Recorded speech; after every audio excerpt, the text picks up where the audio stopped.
아주 오래전 철원이라는 작은 마을이 조용하게 자리 잡고 있던 시절, 이곳에는 특별한 민속신앙이 이야기가 내려오고 있었다.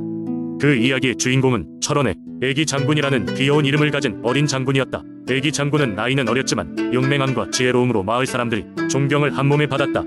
어느 날 애기 장군은 꿈속에서 아름다운 선녀를 만났다.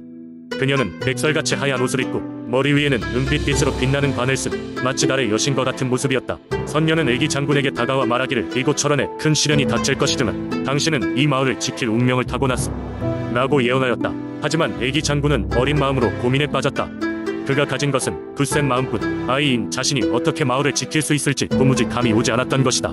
그때 선녀는 미소를 지으며 말했다. 하늘에서 내려온 별이 항상 당신과 함께 할 것이므로 크게 걱정할 필요는 없소. 대신 당신은 이 별의 뜻을 잘 이해하고 제때 사용하는 지혜를 가지도록 노력해야 하오. 이후 애기 장군은 잠에서 깨어났고 신기하게도 그의 손에는 작은 별 모양의 부적이 쥐어져 있었다. 애기 장군은 이 부적이 자신의 꿈속에서 본 선녀가 주고 간 것임을 직감하고 부적을 항상 몸에 지녔다. 그러면서 하루하루 지혜를 쌓고 지나가는 사람들로부터 많은 이야기를 들으며 경험을 넓혀갔다. 시간이 흘러 선녀의 예언대로 철원 마을에는 큰 위기가 찾아왔다. 주변 산에서 내려온 거대한 호랑이가 사람들을 해치기 시작한 것이다. 마을 사람들은 두려움에 떨었고 어떠한 용사도 그 호랑이를 막지 못했다. 그때 애기 장군은 손에 꼭 쥐고 있던 별 모양 부적의 힘을 빌려 호랑이를 만나러 나아갔다. 애기 장군은 자신감 있게 호랑이 앞에 섰고 별 모양의 부적을 하늘 높이 치켜들었다. 그 순간 부적이 눈부시게 빛나면서 호랑이를 겨냥했습니다. 그 빛은 마치 천둥과 같은 힘을 가지고 있었고 그것을 본 호랑이는 겁에 질려 도망쳤다. 마을 사람들은 애기 장군의 용맹과 부적의 힘에 감탄하며 그를 진정한 영웅으로 인정하게 되었다. 그로 인해 철원 마을에는 애기 장군과 선녀의 이야기가 전해지며 부적의 힘이야말로 순수한 마음이 만들어낸 결과라는 교훈을 남겼다. 마을 사람들은 모두 마음속에 애기 장군과 선녀처럼 올바르고 순수하게 사는 것이 중요하다는 믿음을 새기며 오늘날까지 이 이야기를 가슴 깊이 간직하고 있다. 두 번째 이야기는 옛날 아름다움이 가득한 서해안의 보령 지역에는 바다의 신비로움이 가득했다. 이곳의 해안은 산과 바다가 어우러져 강렬한 자연의 힘을 발산하고 있었고 사람들은 옛적부터 이곳에서 많은 신화와 전설을 만들어냈다.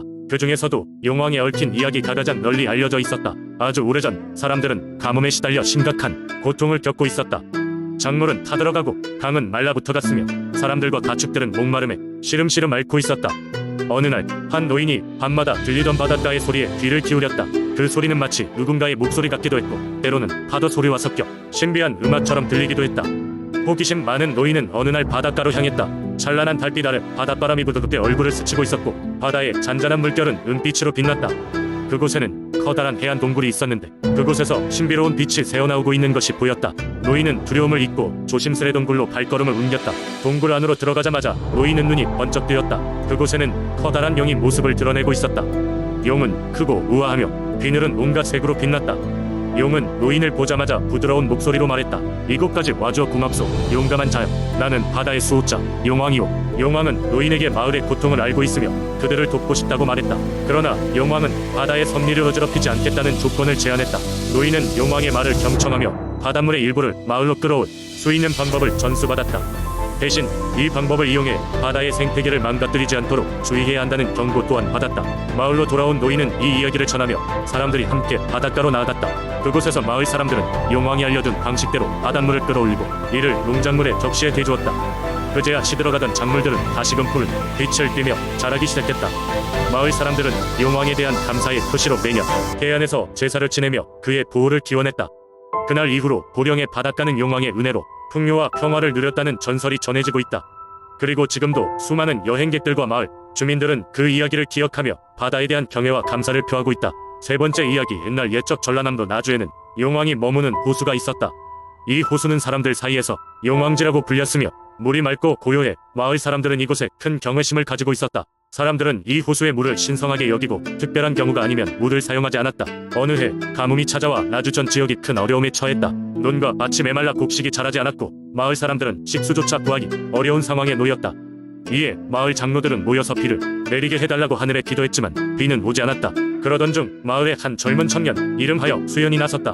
그는 고집센 성격으로 유명했지만 그의 마음속에는 마을을 위한 커다란 애정이 있었다. 수현은 용왕지를 찾아가 용왕님께 기도를 드리기로 결심했다. 마을 사람들은 그를 만류했지만 그는 굳은 의지로 그곳을 향했다. 수현은 호수 가장자리에 가서 무릎을 꿇고 용왕님께 간절히 기도를 올렸다. 용왕님, 나라의 백성들이 가뭄으로 고통받고 있습니다. 저희에게 비를 내려주셔서 이 어려움을 극복하도록 도와주세요. 수연은 피곤함도 잊은 채 하루 종일 빌고 또 빌었다. 그날 밤 신비한 일이 벌어졌다. 용왕지의 물에서 거대한 물결이 일어나더니 그 속에서 푸른빛 어룡이 나타났다. 어룡은 수연에게 다가와 말했다. 너의 진심이 하늘에 닿았구나. 내일 아침 너의 소원대로 이 땅에 비가 내릴 것이다. 너의 마음의 간절함을 잊지 않을 것이다. 그러고는 물속으로 다시 사라졌다. 그 다음날 아침 정말로 하늘이 어둡게 변하더니 이내 빗줄기가 쏟아지기 시작했다. 마을 사람들은 모두 놀라움과 기쁨의 웃음을 감추지 못했다. 오랜 가뭄을 해소할 만큼의 충분한 비가 내려 땅은 다시금 생명을 얻고 작물들은 다시 자라기 시작했다. 수현은 마을 사람들로부터 칭송을 받았고 용왕에 대한 믿음은 더욱 깊어졌다. 그 후로도 용왕지는 나주의 수호신으로 여겨져 많은 사람들이 찾는 장소가 되었고 매년 마을에서는 용왕을 기리는 제사를 지내니 그 은혜에 감사의 뜻을 전하게 되었다. 수연의 이야기는 오랫동안 전해 내려오며 나주 사람들의 가슴속에 용왕에 대한 전설로 자리 잡았다. 네 번째 이야기. 옛날 옛적 경상북도 상주의 한 마을에는 깊은 산속에 두 오누이가 살고 있었습니다. 그들이 자라는 고향은 늘 짙은 안개가 드리워진 숲과 맑은 물이 흘러 넘치는 강, 그리고 틈틈이 들려오는 새들의 노래가 사람들의 마음을 사로잡는 곳이었습니다. 이 마을 사람들은 산신령을 모시고 대지의 균형과 안녕을 기도하며 매년 북류제라는 축제를 열었습니다. 오누이의 부모님은 마을에서 존경받는 농부와 약초사였습니다. 그들의 삶은 검소했지만 정직하고 따뜻한 마음씨로 마을 사람들에게 사랑을 받았습니다. 그러나 어느 해 혹독한 겨울이 지나고 나서 부모님은 병에 걸려 돌아가셨습니다. 남겨진 두 아이는 깊은 슬픔에 빠졌지만 서로 의지하며 자신들의 삶을 꾸려나가기 시작했습니다. 형은 빠르게 어른스러워졌고 비록 어린 나이였지만 열심히 농사를 지으며 동생을 돌봤습니다. 여동생은 부모님의 재능을 물려받아 약초에 대해 깊은 지식을 쌓아갔습니다. 그녀는 숲속에서 약초를 캐며 마을 사람들에게 도와줄 방법들을 찾아 나섰습니다. 어느 날 여느 때처럼 약초를 캐러 간 여동생은 숲속에서 길을 잃고 말았습니다. 밤이 다가오자 점점 공포가 밀려왔고 오누이의 전설적인 여정을 시작한 것은 바로 이때였습니다. 그녀는 떨리는 목소리로 집에 돌아가게 해달라고 산신령에게 간절히 기도했습니다. 그 순간 눈앞에 신비로운 불빛이 나타나 길을 밝혀주었습니다. 그 불빛을 따라가는 동안 여동생은 두려움 대신 마음 깊숙한 곳에서 전해오는 안정감과 따스함을 느꼈습니다. 길을 따라 걷던 중 여동생은 천상의 목소리를 들었습니다. 너희 오누이는 평범하지 않구나. 너희의 이야기로 인해 이 숲의 신성한 평화가 깃들기를 원하노라. 깜짝 놀라 둘러보았지만 아무도 보이지 않았습니다. 두려움은 사라지고 마음속에 조용한 힘이 솟구쳤습니다. 그리고 곧장 그녀는 길을 찾아 무사히 마을로 돌아올 수 있었습니다. 그 즈음 형에게도 이상한 꿈이 나타났습니다. 하얀 옷을 입은 인물이 나타나 두 오누이가 세상의 조화를 지키기 위해 특별한 사명을 가지고 태어났다고 전했습니다. 깨어난 그는 꿈에 대해 여동생과 이야기를 나누었고 두 사람은 그날의 경험을 통해 자신들의 특별함을 인정할 수밖에 없었습니다. 이후 오누이는 마을에서 더욱 큰 신뢰와 존경을 받게 되었으며 자신의 능력을 다른 이들을 위해 사용하기 시작했습니다. 형은 마을의 농사를 도와 그 수확이 이는보다 2배가 되게 하였고 여동생은 마을 사람들의 병을 고치며 그들의 생명을 구했습니다. 그렇게 그들의 삶은 마을 전설 속에 녹아들어 전해 내려오게 되었습니다. 상주 민속신앙 속 두 오누이의 이야기는 시간의 흐름 속에서 잊혀지지 않고 산신령이 전해주는 평화와 조화의 중요성을 가르쳐주는 소중한 유산이 되었습니다. 이들은 단순한 전설 이상의 존재로 마을마다 퍼져나가며 사람들의 마음속에 깊이 자리 잡았습니다. 다섯 번째 이야기. 양평의 깊은 산중에는 예로부터 도깨비들이 사는 마을이 있다고 전해진다. 이 마을은 사람들 눈에 잘 띄지 않는 곳에 숨겨져 있어 길을 잃고 우연히 찾아온 사람들만이 그 존재를 알 수 있다. 마을의 입구는 짙은 안개에 쌓여 있어 일반인들은 거의 찾아오기 힘들다고 한다. 마을의 중심에는 천년된 느티나무가 서 있으며 그 아래에는 신비로운 돌탑이 쌓여 있다. 옛날 옛적 이 마을에는 사람들 사이에 그 존재가 심히 두려워지기도 했던 도깨비가 살고 있었다. 이 도깨비는 사람을 홀리게 하고 그들의 꿈속에 나타나 이들을 긴 잠에서 깨우지 않는 힘을 가지고 있었다. 이는 마을 사람들에게 큰 걱정거리였고 마을 어르신들은 이 도깨비의 심기를 건드리지 않으려 노력하였다고 한다.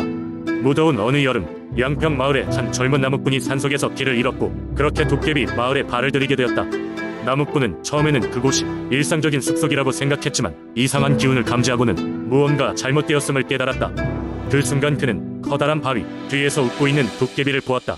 도깨비는 나무꾼에게 다가와 이곳에 온 것을 환영하네. 이곳의 밤은 길고 변하지 않는 시간 속에 있지. 내가 가진 모든 것을 나누어 줄 테니 나와 친구가 되지 않겠나? 라고 속삭였다. 나무꾼은 도깨비의 제안이 매혹적이었으나 그것에 뭔가 꿍꿍이가 있다고 생각했다. 그는 지혜로운 선택을 하기 위해 마음속에 지혜를 찾기로 했다. 그리하여 나무꾼은 자기가 태어난 마을과 가족을 생각하며 도깨비에게 물었다. 그대와 친구가 되면 내 가족도 모두 여기에 오게 되나? 도깨비는 미소를 지으며 답했다. 이곳에서 함께 지낸다면 새로운 가족을 만들 수도 있겠지. 나무꾼은 도깨비의 눈을 보고는지 않을 거절할 수밖에 없었다. 그는 도깨비에게서 벗어나려 했으나 안개가 그의 발길을 막았다. 그러나 나무꾼은 절망하지 않고 주머니에서 그의 할머니가 준 작은 부적을 꺼내들었다. 부적은 오래전부터 전해져 내려오는 물건으로 모든 위험과 악을 물리칠 수 있다고 전해지는 선물이었다. 나무꾼이 부적을 사용하자 도깨비는 당황하여 뒷걸음질 수밖에 없었다. 그 순간 짙게 끼어있던 안개가 걷히면서 나무꾼은 다시 길을 찾을 수 있었다. 마을로 돌아온 나무꾼은 이 이야기를 전하며 도깨비 마을의 경고를 전파했다. 이후로도 몇몇 사람들은 그 도깨비 마을의 존재를 증언했으나 나무꾼의 경고 덕에 안전하게 마을로 돌아올 수 있었다고 전해진다. 그리고 나무꾼의 용맹한 이야기는 양평에서 도깨비에 대한 두려움을 가진 사람들에게 큰 위로가 되었다고 한다. 이 이야기는 양평의 오래된 신앙과 전설 중 하나로 지금까지도 마을 아이들에게 이야기된다고 한다.